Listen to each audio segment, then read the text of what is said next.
Welcome to Storm Tracker, your eye on the storm of your Carolina Hurricanes, and your home for the best insight and analysis to keep you totally informed on what's happening with the Canes.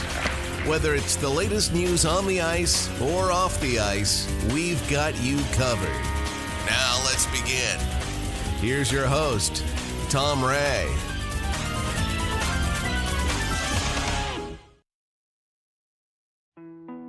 Well, Chicago Wolves have been on a tear with points in 9 straight games heading into last night's game and vaulting them into second place in the Central Division.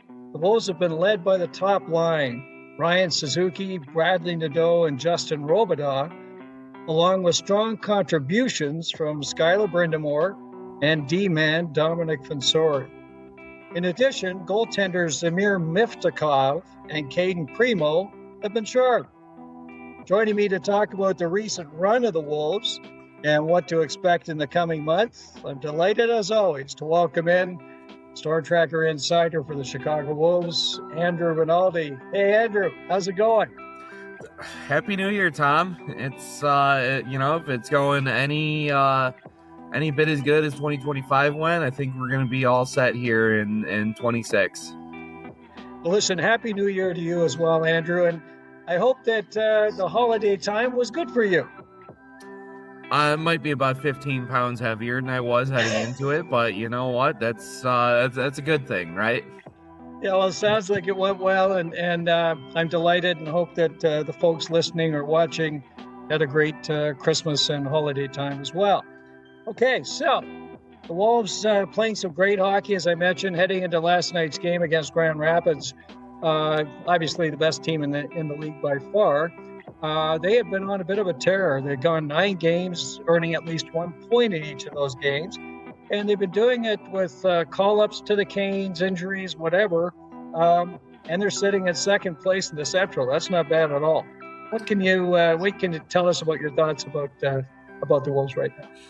This is a team that's really kind of faced certain levels of adversity here. I mean, just with the call-ups and other stuff that went off the ice that we'll get to talking about later in this episode, and they've still managed to just pile the points back. I think maybe other than one game against Manitoba where like they were into it. It was like a 2-0 game, and then at the end of the third, just kind of the wheels fell off, and I think the final ended up being 5-0. But they haven't really been like blown out of the water or anything like that. Like they've found the guys to come in and plug into some of these roles and found ways to contribute to this team being competitive on a night to night basis, which, you know, for young players is kind of exactly what you want. You know, it's not really a team that takes nights off. Yeah, they might have nights where they have it and nights where they don't, but you're never really going to question their effort in bringing it. And that's huge to a young team like this. So yeah, they've been piling the points up. There's, you know, a couple teams that are on their backs that are trying to take that spot, but they've been hanging firm. They've been hanging in there. I mean, obviously the point totals in the Central Division are a little skewed a bit. Everything's being siphoned to the top because Grand Rapids doesn't like to share.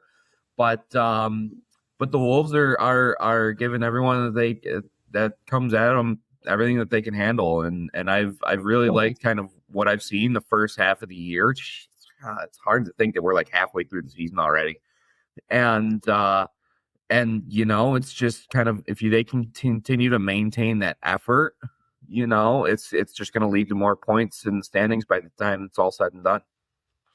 Well, and you know, in the midst of all this, it was interesting because a very surprising move was made with the Wolves. Mid-December, they decided to take Cam Abbott and replace him with Spiros Anastas, who I know you're very high on.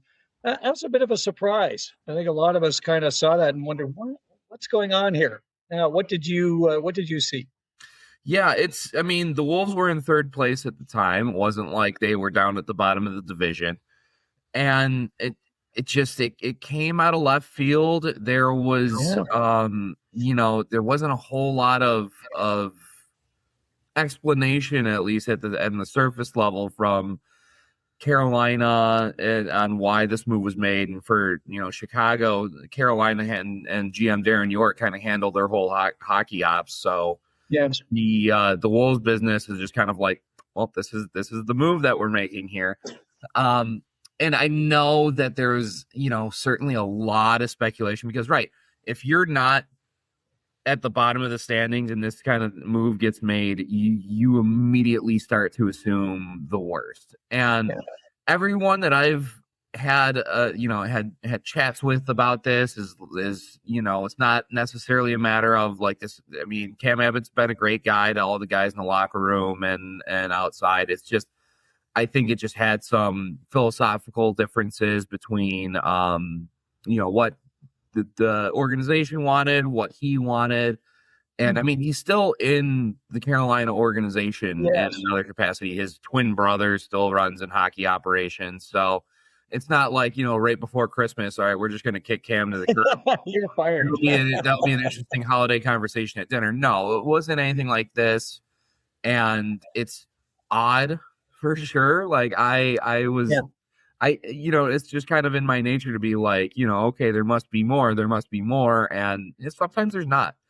And whether that's what they're giving or whether, that's is what it is. I tend to believe that, it's just kind of, maybe it was Spiros' time to kind of pick up and take the reins there a little earlier than possible. And as you can see, the team's kind of responded with this point streak. He's been doing great with them. And odd situation for sure, but everyone's sitting here going, "Oh no, this is malicious. This is like what's going on." That is not the case in the least bit. No. So I just want to make sure I put everyone's mind at ease in that regard. Yeah, I mean, I think clearly the Canes have decided to keep him in the organization, so there's something there that they felt needed a change. And you've talked very highly about Spiros Anastas, of course, in the past, and we know he's a guy that's he definitely has the support of the hockey club, and we can see it by the performance since he took position. So it's great stuff. So let's talk about some things on the ice, a little bit more fun. One of the things that has really caught my attention of late has been the tear that the top line has been on, and of course, led by none other than Justin Robidas. He's been just smoking hot. What can you tell us about that line, and what can you tell us about Justin Robidas? At first I was kind of, we put this all together last year. It was the same line of Suzuki, Nadeau, but with Juha Jääskä there. And, putting Robidas in the wing, I was like, okay, like it sounds good, but I don't want this team to be, too top heavy or anything. Players play. That's something that I've kind of understood in this game, and it doesn't really kind of matter their style. Like Robidas and Nadeau and Zoo kind of met chemistry immediately, and they had a real pretty goal against Grand Rapids the other night, and it's fun watching that kind of brand of hockey in motion, and everyone kind of knows their role there. You got Zook, who, even when he's right in the middle of the slot, he's gonna pass it off and just find, like, he's the playmaker. Obviously, Nadeau, they're looking to him anytime they need a goal. And Robidas is the kind of guy who, he'll provide offense. He'll get to the front of the net. He'll get down into the corners. He'll do whatever's asked of him. And it's such a good mix, because I think Jääskä kind of had a similar type of style there that Robidas does. So it was just a kind of a seamless transition of like, okay, we don't have this big vet that we can depend on, but we know we have this motor in Robidas who plays similar, who's got a lot of the same traits. Plug him in and let's keep this machine going. And while I still think that they might be a little too, like, I get Bradley Nadeau's got an NHL shot, but he doesn't have to be the only goal scoring option. But at the same time, again, the other night against Grand Rapids, he was the one playing playmaker to Robidas, who had a nice finish against Sebastian Cossa, the best goalie by far in this league this year. And, you kind of just want to see like that maintain and continue on. I don't think there's going to be any issue. We've seen enough of it through this year and last year, what these guys are capable of doing. So just keep playing their game, and this team's going to be in a good position knowing what you're getting from these guys every night. One thing that you look at Robidas last year, 20 goals, 35 assists. He had a great year. He's tracking better than that this year. And it seems like, I think maybe the Canes have an interest to turn him into a winger. It's kind of an interesting thought. But he's a guy that's more likely to succeed at the NHL level, I think, as a winger. He's proven he can do a lot for you. He's a guy that can take draws with the right shot. He's a guy that can definitely score goals. He's proving that right now. And, he's working with the show, as you call it, Bradley Nadeau, called the show now, who was, by the way, player of the week in the AHL December 7th. Yep. Wasn't that something? Yeah. He's been, we've kind of known what to expect from him for a while now. And so, yeah, you get these goals, you get these points in bunches. And again, I've said it a bunch already. I'm going to keep repeating it. Like, I love the points from Bradley, but seeing the rest of his game round up, seeing him become more physical this year. Yeah. Like, I love that he's using his body, especially on the forecheck, to really separate defenders from the puck. Adding more to his game to not just be a guy who sits here waiting for the puck to come to him. He's going in like that Robidas goal. Suzuki gets the puck down low. Who's the first guy there? Bradley Nadeau. He's not sitting there waiting like, oh, I'm just waiting for the shot to come. He's getting after the puck, and he's setting up his other guys. He's expanding more and more to his game, which is going to make him an effective player at the next level. As again, as opposed to a guy who just scores and does nothing else. So yeah, I love seeing that kind of stuff. He's player of the week and points in bunches, but I love the added little details into his game that continue to show, why he's continuing to grow and be an option for this team and franchise, hopefully moving forward.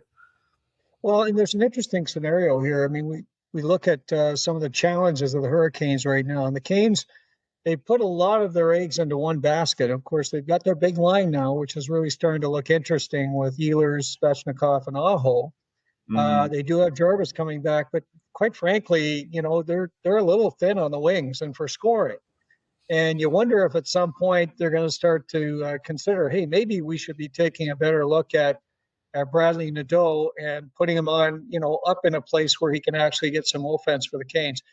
I thought during his call-ups and the 8 games that he played this year with the Canes, he had a couple of goals, but I really was impressed with what you said too, Andrew. He was playing a hard game, a heavy game, and he was getting the puck. He was making things happen. He was on the fourth line mostly, but he was making things happen out there. And he wasn't a guy that was a passenger, and he wasn't looking just to get the puck and score goals.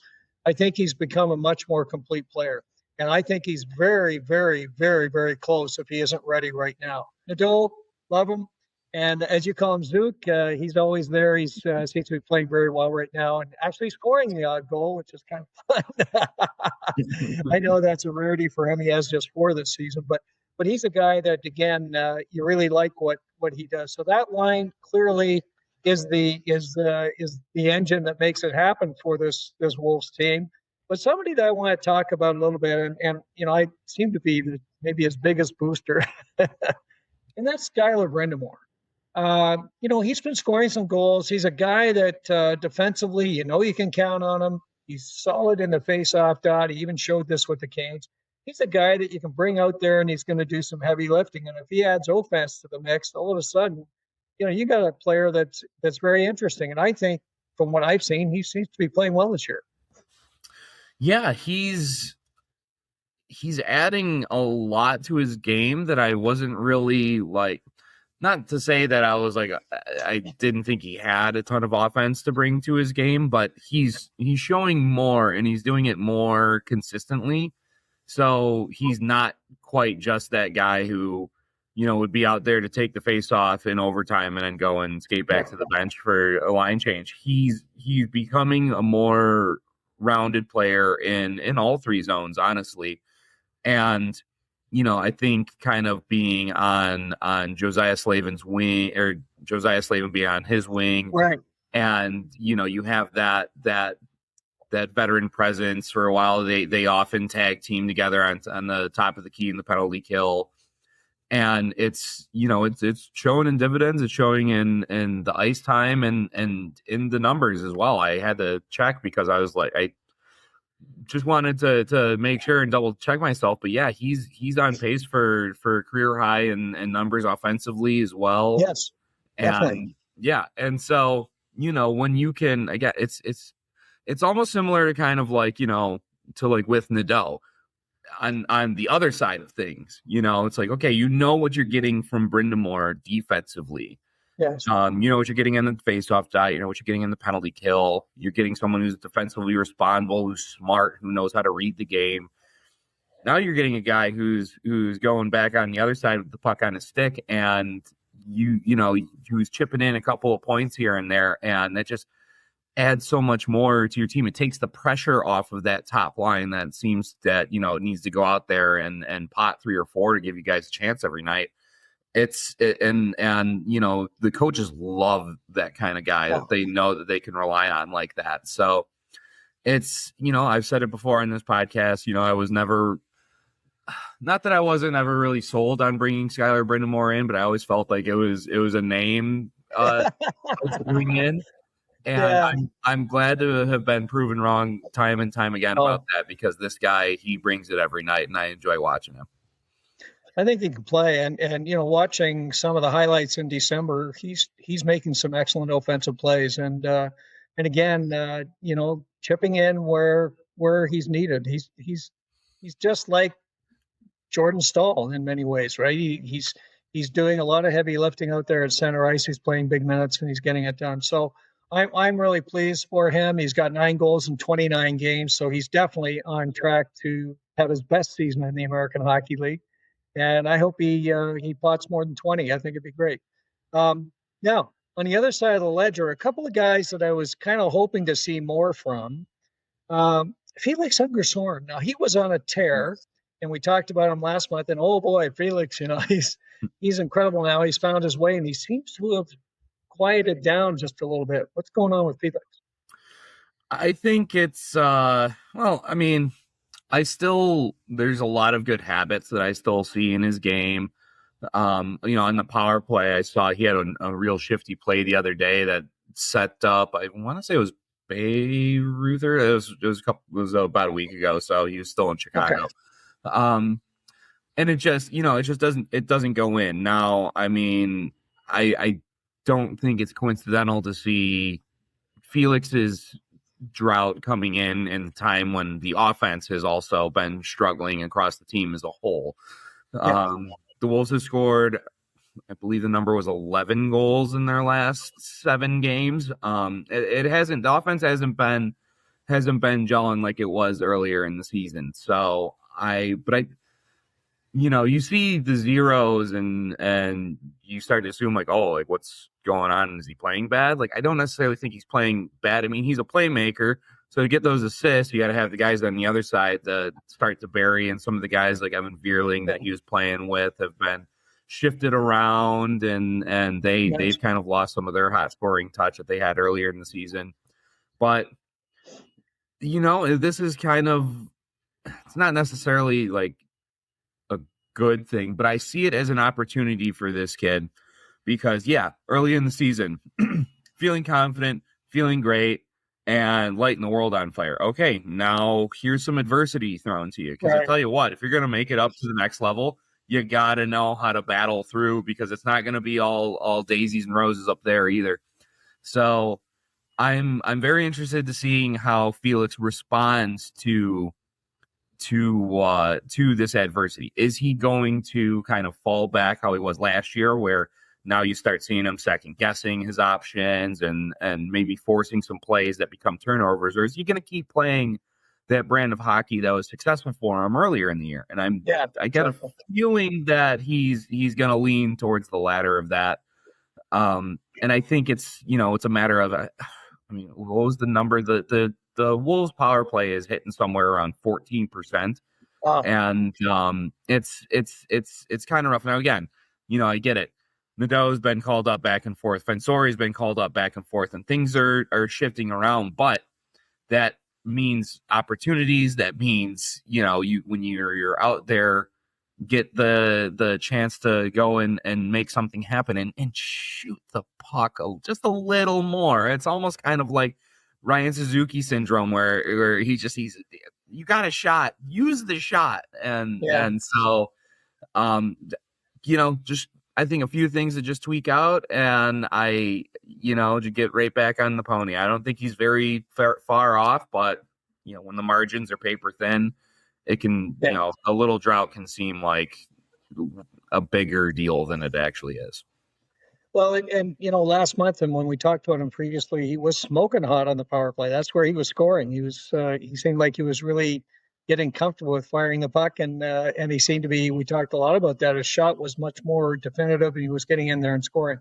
And I think that's the area where he's going to drive his offense, in my view, because again, moving Robidas to the wing, that takes away a centerman that could have been with him. You've now got Pavlichev, and then of course you've got Brind'Amour on the other side at the other center spot, and then. One of the players I want to talk about is patrolling that fourth line center. And this is a bit of an interesting one because, he signed in the offseason as a youngster coming out of the draft. We had a lot of hopes for him, but he's,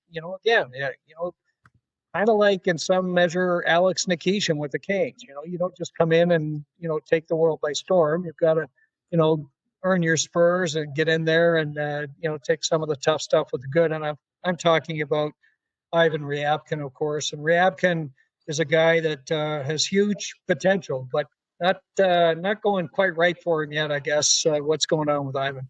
Well, it's hard to realize your potential when you're sitting in the penalty box for as much as this young kid has. And, it's a double-edged sword because I love the aggression that a guy can bring to his hockey game, but I don't like the high stickings, the trippings, the stuff that, the 30 seconds left in regulation that leads into a power play goal for Iowa in overtime, or coming right out of a power play and you're out there in the second unit and the power play ends and you trip a guy up, or just so there's like all penalties are momentum killers, but he's just got a knack of finding the most momentumous killers out there. And, he's a young kid. I'm not going to pile on him too much for any of that. He's learning his way. He's doing it on fourth line minutes, which, kind of puts a cap on your ice time already as is. So he's, only got one goal on the season so far, and he's still kind of working his way up into the lineup. But, part of that is learning and continuing to grow as a youngster. And part of that is, you got to earn your way in. If you're taking these kinds of penalties, it's gonna be harder for a coach to trust you and be like, all right, let's throw him in on a power play when we're in a 2-2 game with 5 minutes left in the third, not knowing that you might stick a goalie in the face and put you guys back out on the penalty kill. Again, part of it's when I say I love the aggression, I love the getting in a guy's face and being physical, not like the stick penalties I can do without. But if you're getting a 2-minute roughing, like sometimes you just got to do it to send a message. But, again, I'm not going to pile on the kid. He's got, tons of talent, tons of, a great future ahead of him. And I love the attitude that he brings. And I think it's going to eventually, blossom into a really solid player here at this level. It's just, you gotta work your way into that opportunity first. And, right now he's where his play has put him on the fourth line, and with, I think limited opportunities on special teams. Well, and you know what, it's not all bad. You've got Gleb Trikazov also on that group as well. And both of those guys still trying to find their way. And I think the fortune with the Wolves is that they can actually put them on the fourth line and kind of groom them or bring them along a little bit more slowly. both highly talented players, as we know, and of course they've got unique Turcotte over on the patrolling the left wing with him, so he's there to protect the youngsters and does it very nicely, as you know. Mhm. I wanted to ask you a quick question as we round out the forward discussion. A couple of guys that we really expected to contribute in a big way this year with the Wolves not playing, and that's of course Juha Jääskä and Giovanni Smith. What's going on with those guys? Yeah, there was a update on the broadcast from those guys last week, I believe. Jääskä he's back on the ice, and they're expecting him back sooner rather than later. As for Giovanni, I don't even believe he's back to skating yet, and I think that at first they didn't really anticipate it being out long term. And whatever the nature of his injury is, because again, we're given so much on the injury front. He's, it's been determined that it's going to keep him out a little longer. Not really a timetable for him to get back. It's hard to predict when he's not even skating out there and saying like I'm feeling good or I'm not feeling good. So it's a tough one. You'd hope to get there's a lot of grit in the forward lineup between when those two guys are available. Yes. So you're kind of hoping maybe like around playoff time. Hopefully we'll be able to get to see Giovanni back. Jääskä, hopefully within by the end of the month or something, he'll be in the lineup, and that way you can start to shift those lines around a little bit, add some more depth, and give some help to maybe some guys who might be struggling with the offense. Obviously we talked a lot about that top line being able to fire up, but if you're not getting support from the other three, it makes it a lot harder to kind of continue to gather those points in. So hopefully sooner rather than later on Jääskä. And for Giovanni, it's just got to put prayers up in hopes that it's not anything too serious for him. Yeah, and a guy like Juha Jääskä, I think if he had been healthy, might have even seen some time with the Kings this year, because he's one of those guys that you can just drop in and he's going to work hard and he's never going to hurt you on the ice. And I think they could use more of that for sure. Okay, so let's talk a little bit about the Blue. Bit of a work in progress. You've seen a lot of players out. Of course, Charles Alexis Legault went out for an extended period. You've had Joel Nyström has been up with the Canes virtually the entire season, except for a few games here and there. And you've had others called up. You mentioned Dominic Fensori. Dom was up for a cup of coffee. Gavin Bayreuther has been up for a cup of coffee.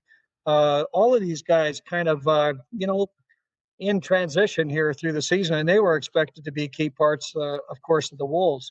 Now, you did see an addition. We saw an interesting one in December, and they brought on Cal Foote, a bit of a controversial signing. What's your thought about Cal?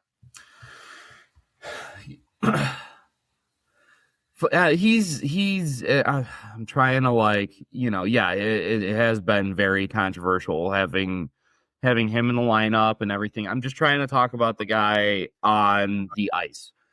and I know it's always it's tough, to have all the noise behind you and try and all block out. And he's been a contributor. There's a reason that this guy has come in and they've put him immediately on the top line, and it's he's put up 4 points. He's looked good in front of the net and keeping the puck away from the goaltenders. I think that there's no coincidence seeing some improved save percentage numbers from some guys. Well, one guy in particular who was struggling early in the year, who's now kind of seen to stabilize on that front. And I think part of it is having a guy like Foote out in front of the net to lend a hand.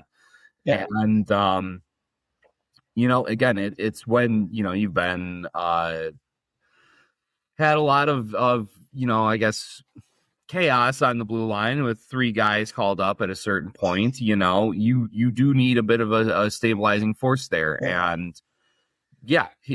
Foote's been around the game for a while and knows, he knows how to play and what's expected every single night. And that's an example for, these young guys, like a guy like, say, Bryce Montgomery, who's out there. Right. to continue to grow and to bring it every single night. So again, not with everything else withstanding, I can't say a whole lot on the air about that, but just from what he's bringing on the ice, it's paying dividends for the Wolves and for their young decor.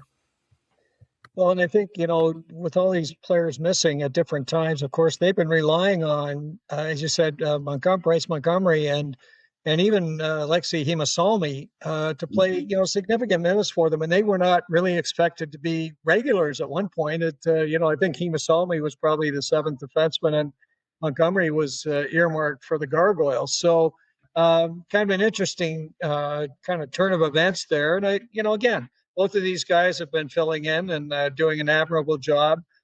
Something like the work, I think, of Joel Nyström with the Hurricanes. But, boy, if they could get some of these others back, it would really be a shot in the arm. Mm-hmm. Now, when you look at that then, who's been standing out? I did notice that my guy, Dom Fensori, is really racking up the points. He's tied for fourth in the league for D-men in points, and he's magic with the puck. What are you seeing with Dom?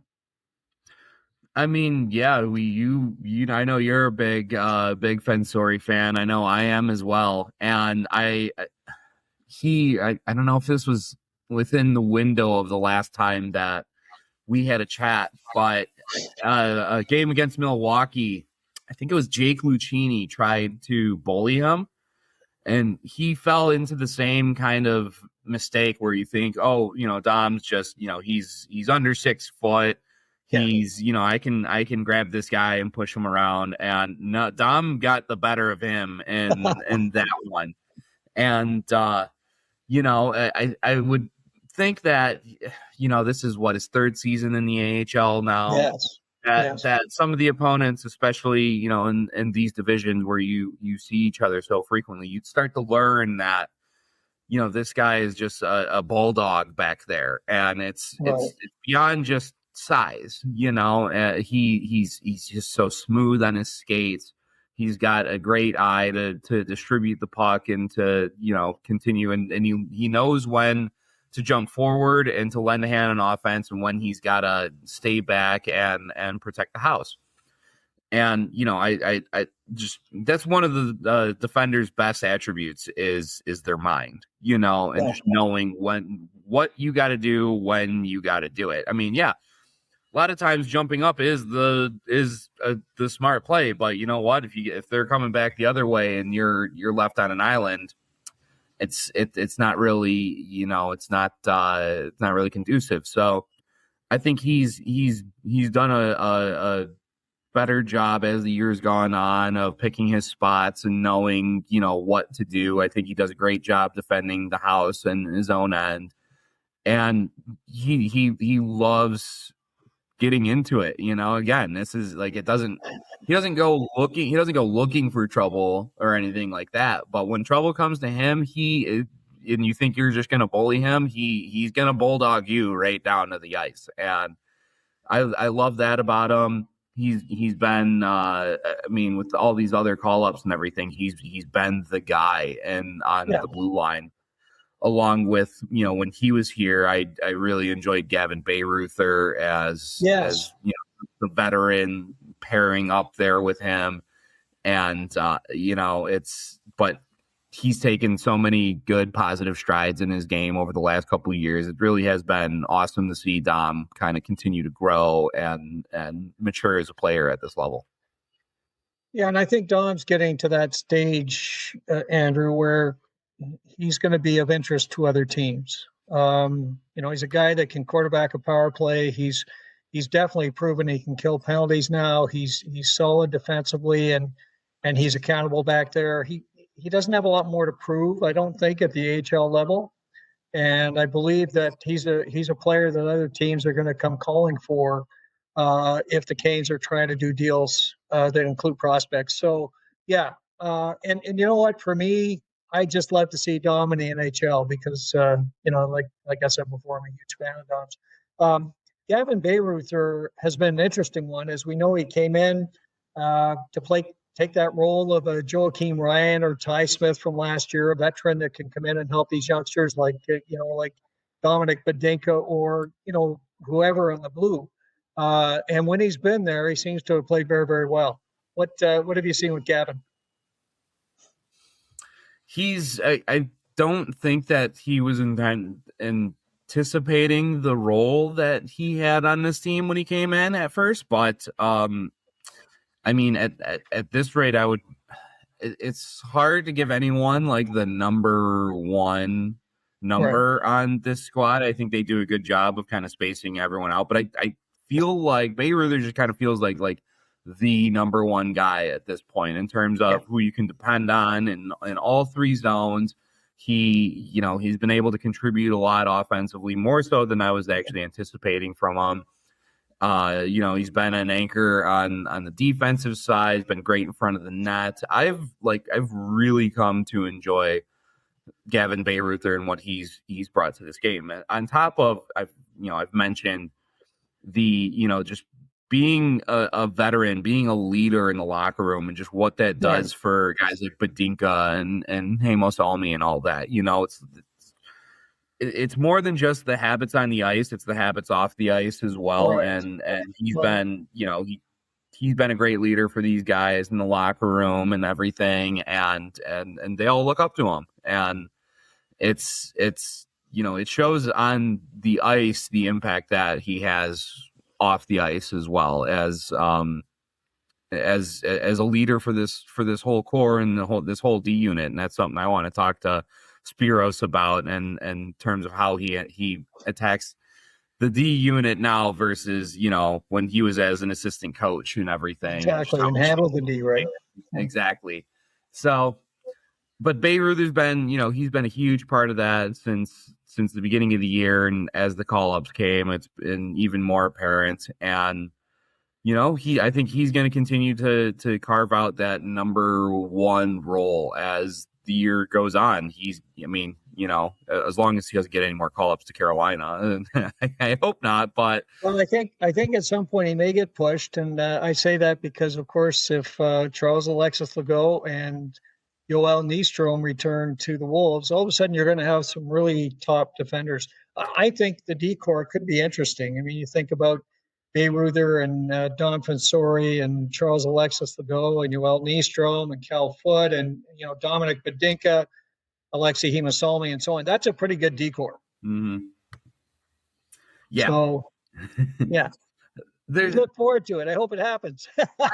I hope so too. I like for as fun as it is to sometimes see guys come in and push past their role. I would also like a little help coming from up top to just, especially around the playoff time. Like if you could just one or two guys, that would be great. Well, I mean, a guy like Joel Nystrom, who has played a lot of hockey now at the Canes, he's going to be a tremendous addition to the Wolves. And, assuming he ends up back with Chicago, and he's going to bring a lot, from his experience in the NHL, he can bring that and, interpret that back into the AHL, and that'll be great. So, and we know what Charles Alexis Legault can do, so that's great.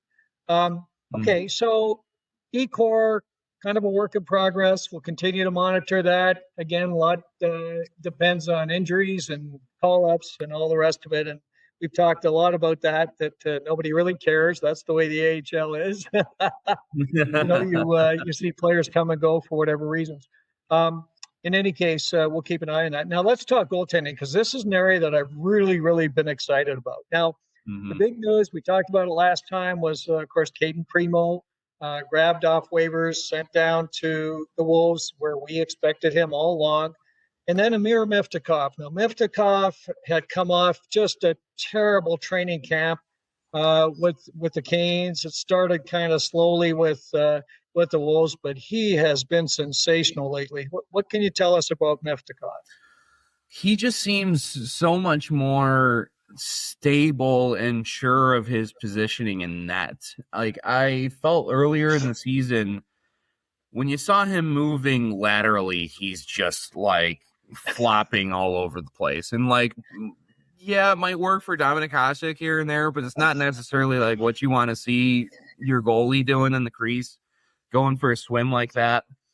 And now I think you're seeing Miftakov being like more positionally sound, square to the shooter, and just confident in his ability to just square up and to make those stops. Part of it, I think, is, I mean, he's not seeing the bulwark of the starts anymore. He's got Primo, who picks up most of those, and then he gets the look. And, I think that kind of that rhythm of like 1, 2, 1, 2, 1, 2 has really kind of helped to start kind of put him into his own rhythm and into his game. And I think the combination of that, the combination of, when you have another bona fide stud like Primo at this level, you can put him out there and you don't have to worry. You know what you're getting from him every night. So that settles him down. Now he's settled into his game. I'm sure Stan Dubicki probably had some work to do with him. That's kind of got him dialed in.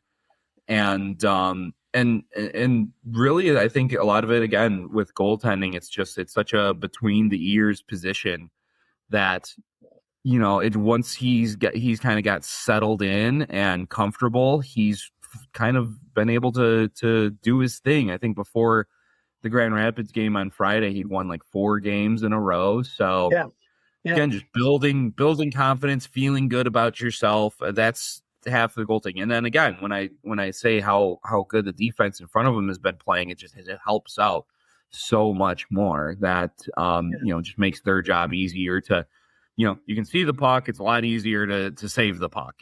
So I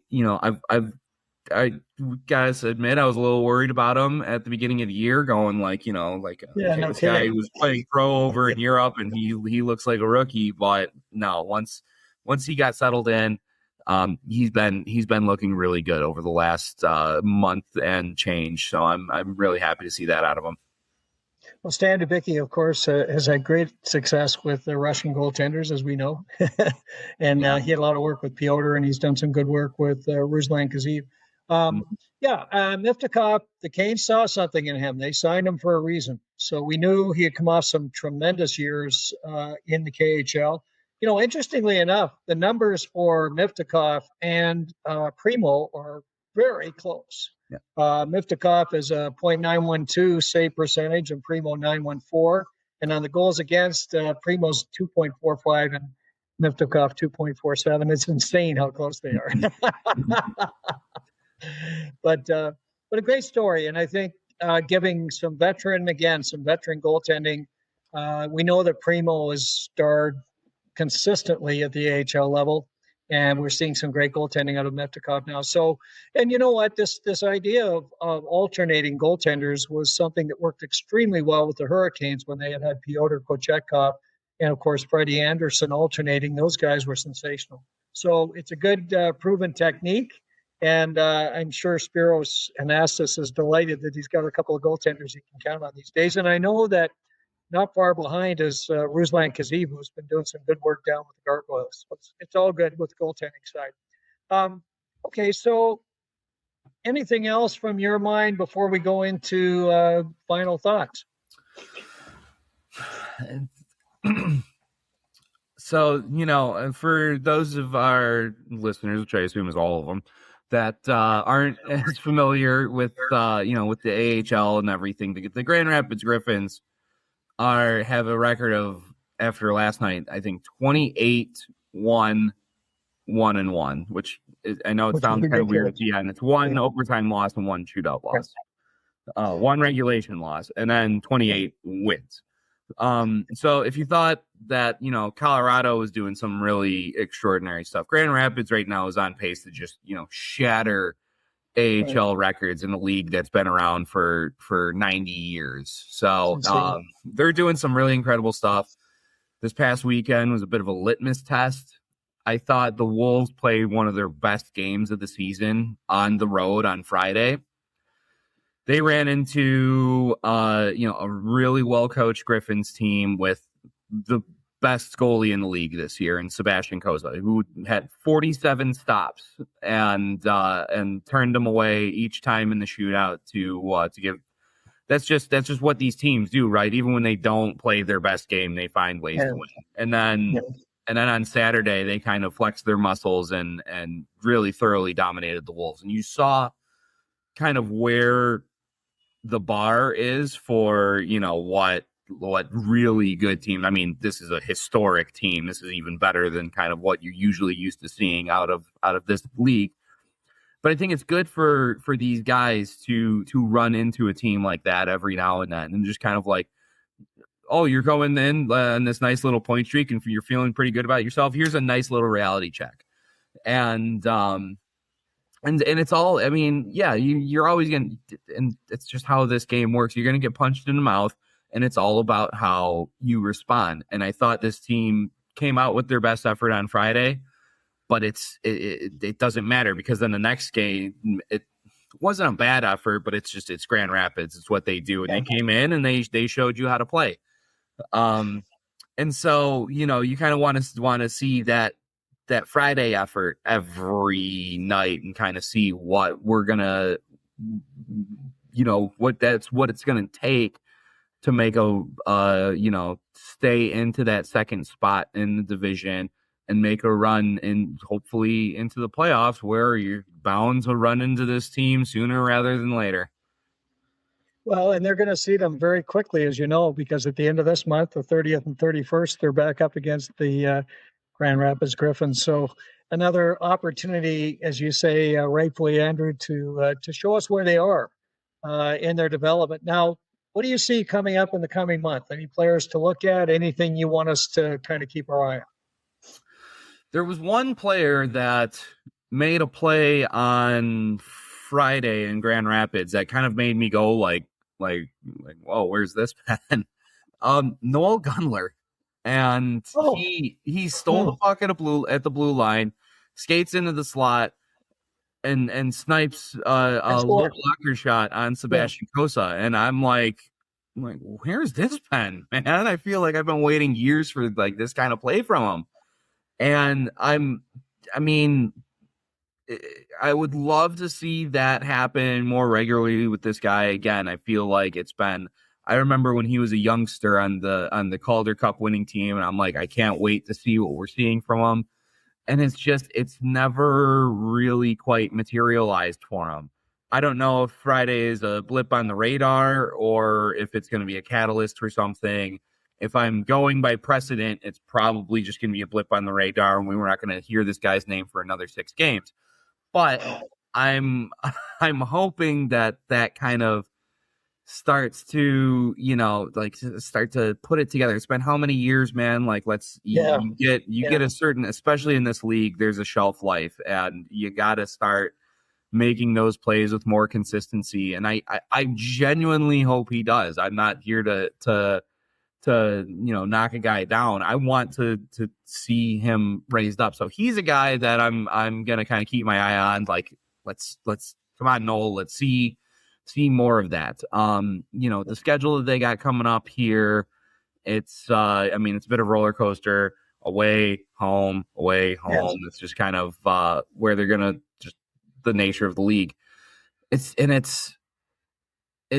going to be, no matter who your opponent is, whether it's Rockford, whether it's Texas, whether it's Milwaukee, where they're at in the standings, and because of what Grand Rapids has done to kind of sandwich everyone down in there, it's super tight to be, from second down to 7.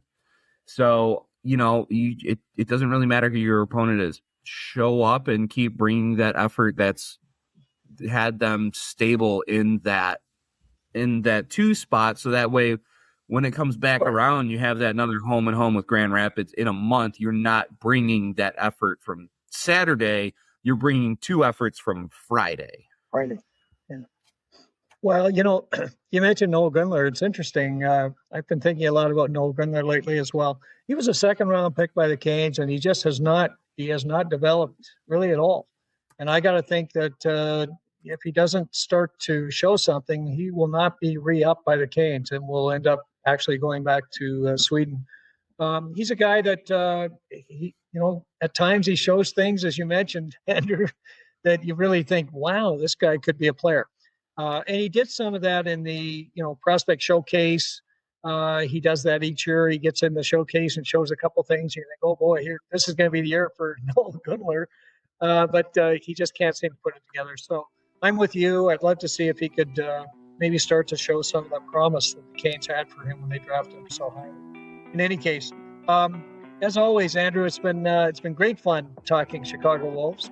We'll look forward to getting together right after those Grand Rapid games coming up at the end of the month, and I'll get your temperature on how you think things are progressing with the Wolves. For those of you who've been watching or listening, of course, Andrew and I are delighted you spent time with us to listen to more about the Wolves with Andrew and what's happening on the farm these days. If you have any questions or comments, please leave those in the comment section down below. If you like this episode, please press the like button. We always appreciate that. And of course, if you want to be alerted of future episodes of Storm Tracker, please press the subscribe and the bell buttons, and we'll make sure you're made aware just as soon as those are available. As always, Andrew and I thank you again for joining us and look forward to getting together with you real soon right here on Storm.